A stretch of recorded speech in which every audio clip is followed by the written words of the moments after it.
अध्यात्म विश्व विज्ञान यूट्यूब चैनल पर उपस्थित सभी भाई बहनों का हार्दिक स्वागत समादर करते हैं। मित्रों, हम किसी से भी पूछें तो कोई भी कहता है कि ये कलियुग है और इन 4 युगों की कल्पना हमारे भारत में, हमारे आर्यावर्त में महान ऋषियों मुनियों ने की। और क्या ये कल्पना है कि 4 युग होते हैं? और कहीं कहीं तो कहा जाता है कि 28 युग होते हैं। युगे 28 विटेवर उभा। वारकरी संप्रदाय में श्री विट्ठल की गाई जाने वाली आरती में ये उल्लेख है कि युग 28 होते हैं। और युग क्या है, यानी युग का स्वरूप क्या है, युग की धारणा क्या है, युग का बंटवारा कैसे होता है, उन युगों के लक्षण क्या है, और इन लक्षणों को देखते हुए हमने अपना आचरण कैसा रखना चाहिए और किस आचरण से हमारा कल्याण, हमारी भलाई है, इस विषय में सद्गुरु भगवान श्री मायानंद जी चैतन्य इनकी एक रचना यहाँ प्रस्तुत करने का मानस है। मित्रों, युग बनते कैसे हैं? युगों यानी युगों का निर्माण, युगों का कारण क्या है? तो इस विषय में हम इस रचना से बोध प्राप्त करें। आइए, रचना प्रश्न उत्तरी स्वरूप रहने से इसमें मार्मिकता और सटीकता का अंतर्भाव स्पष्ट नजर आता है। प्रश्न है कि लक्षण 4 युगन के कौन, कर्म रति भाव, किस कर्मन से सुख मिले स्थाई अस बतलाओ। लक्षण 4 युगन के कौन, कर्म रति भाव, किन कर्मन से सुख मिले स्थाई अस बतलाओ।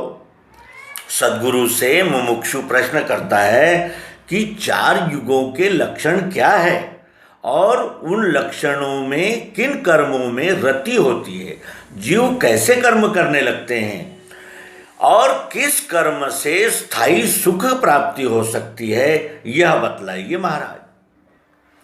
प्रश्न अत्यंत मौलिक है कि युगों के कैसे बंटवारे होते हैं और उनके लक्षण क्या होते हैं, उनके कर्म, उनमें उपस्थित जीवों के कर्म के रति का भाव क्या होता है, यानी किस प्रकार के कर्मों में वो आकृष्ट होते हैं और कैसे कर्म करने चाहिए जिससे स्थायी सुख की प्राप्ति हो, यह बतलाइए, यह प्रश्न है। आइए, अब सद्गुरु ने दिया हुआ उत्तर हम विशेष जागरूक रहकर और मार्मिक ढंग से पिन पॉइंट उपस्थित रहकर इसको आत्मसात करें, हृदयस्थ करें। सतलखो सुजन यह विश्वरूप है कैसा, स्थिति दिव्य चक्षु की भेद लखावे ऐसा।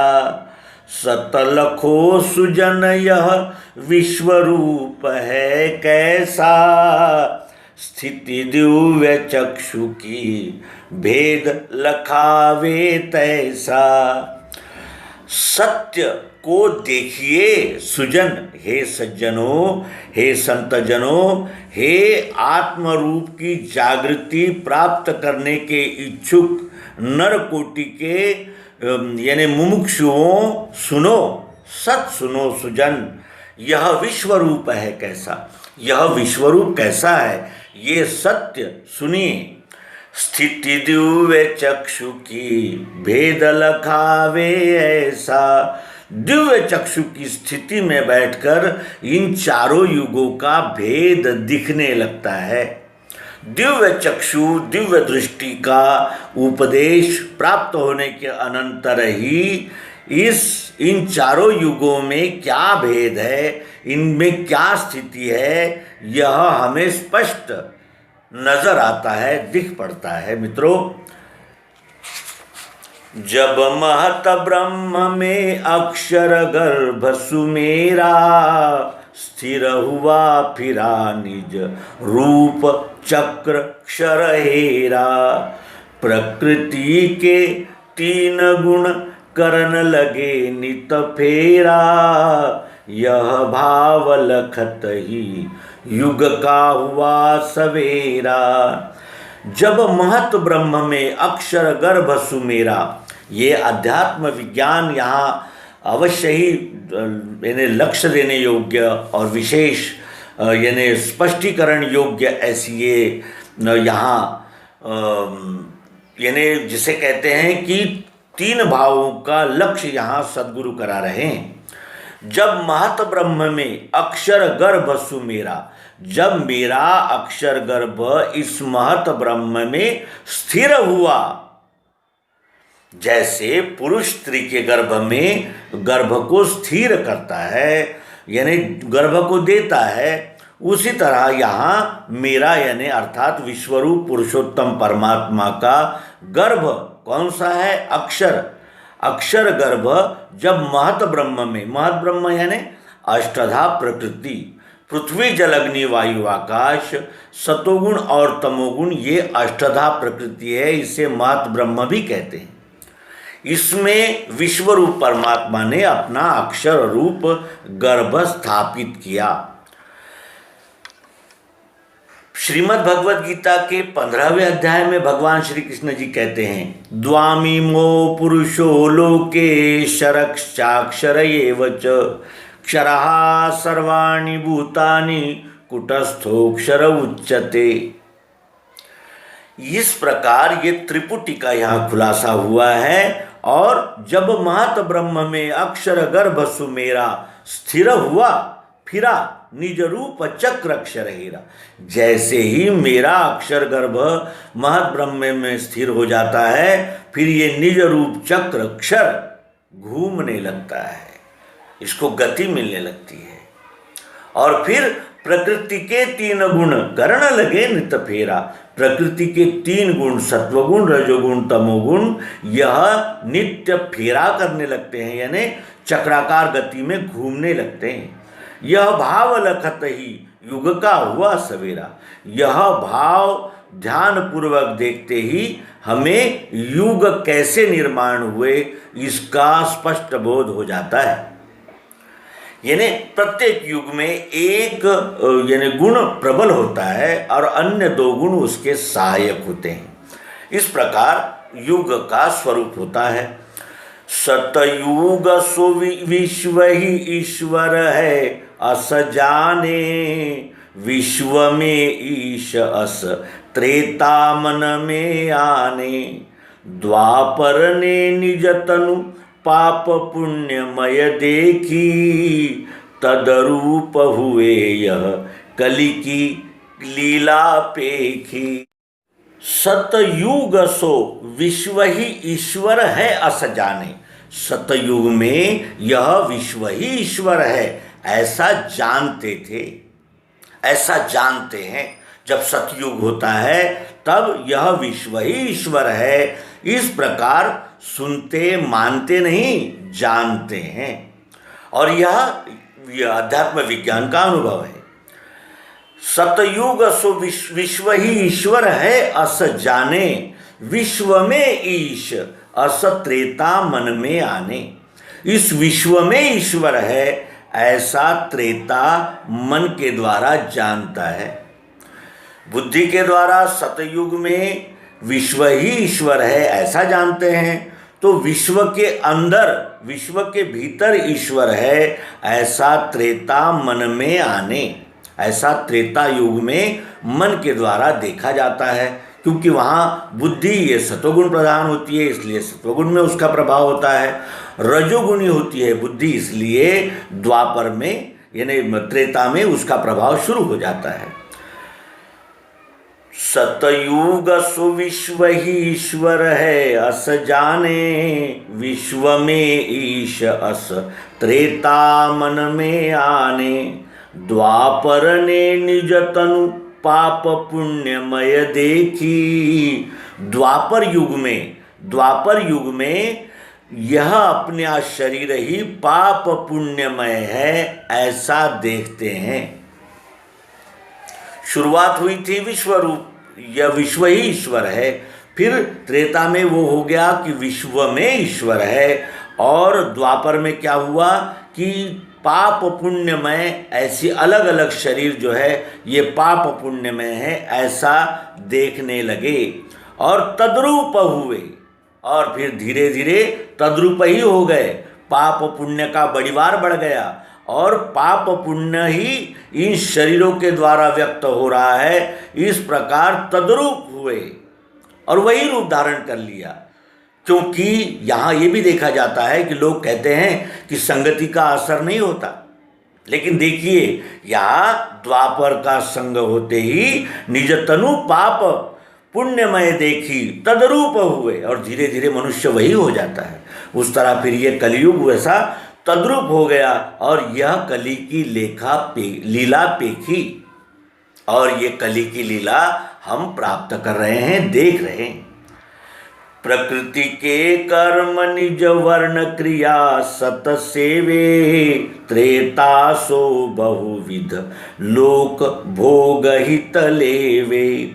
सुख मिले न दीखे दुख मानि द्वापर के, कलि दंभ कपट पाखंड यही घर घर के। अभी बताया कि युग का निर्माण कैसे हुआ।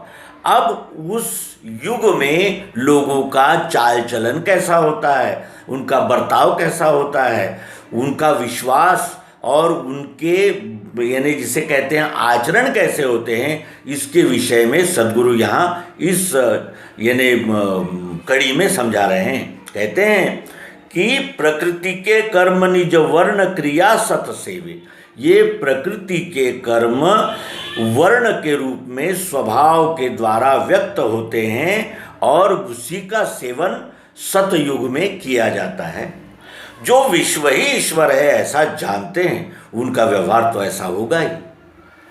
प्रकृति के कर्म निज वर्ण क्रिया सत सेवे, त्रेतासो बहुविध लोक भोग हित लेवे। और त्रेता में क्या होता है, यह बहुविध लोग भोग के लिए प्राप्त करते हैं, यानी भोग प्रधान दृष्टि हो जाती है। सुख मिले न दिखे दुख मानि द्वापर के। कभी सुख नहीं मिलता, क्योंकि जो भोग में होगा उसे तो यानी सुख का भास हो सकता है, सुख नहीं मिल सकता। न दिखे दुख, और दुख भी नहीं दिख सकता। तो इस तरह द्वापर मानता है कि सुख मिलता है और दुख नहीं दिखता, ऐसा द्वापर मानता है।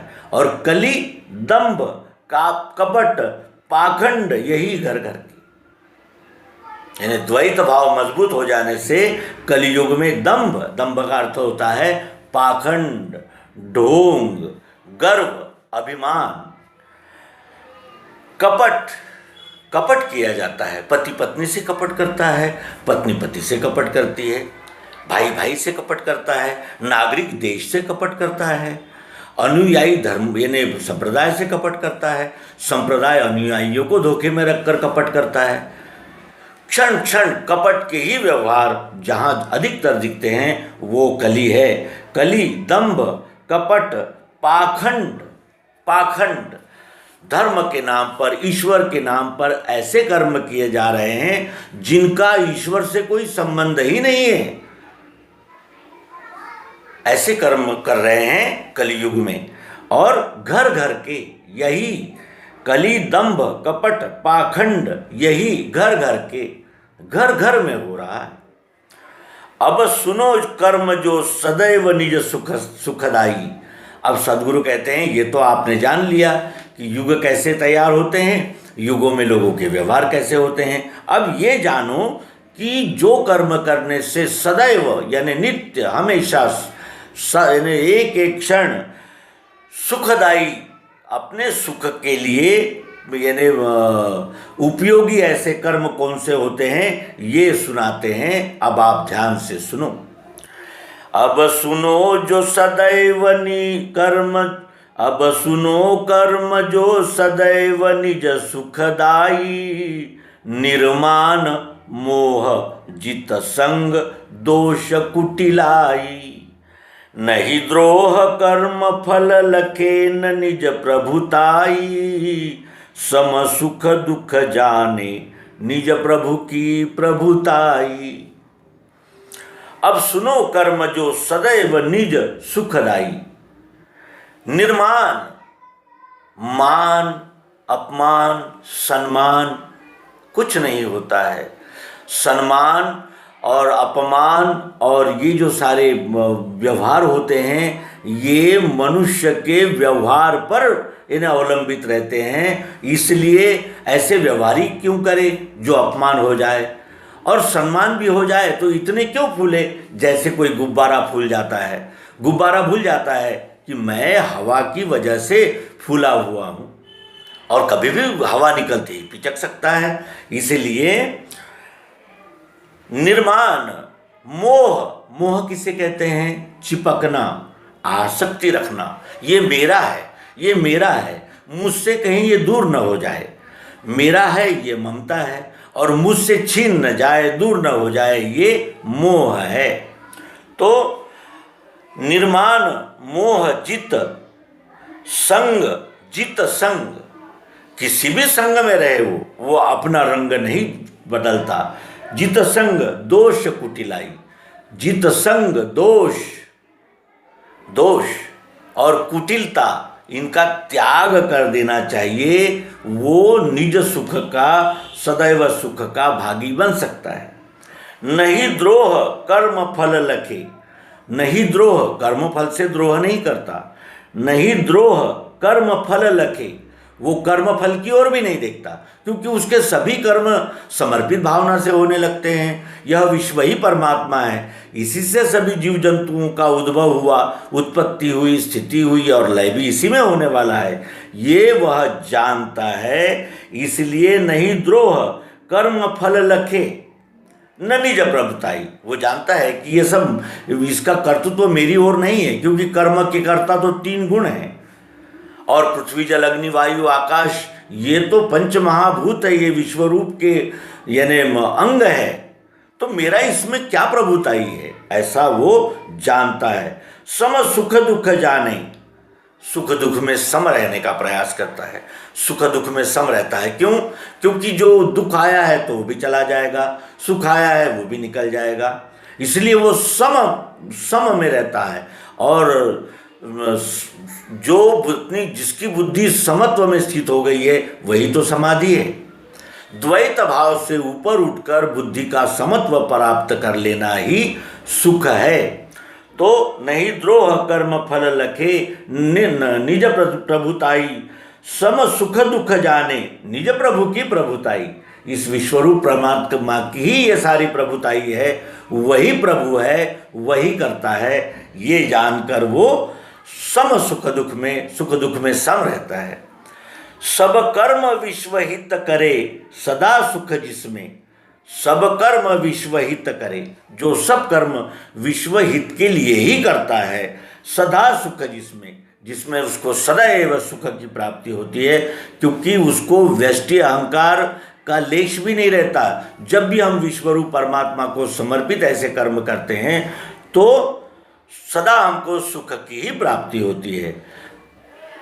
क्या होगा, क्या हो गया, न सोचे उसमें।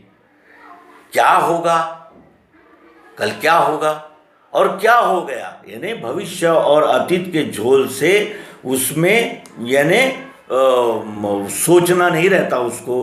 वो अतीत की और भविष्य की सब सोच निकाल देता है, समाप्त हो जाती है।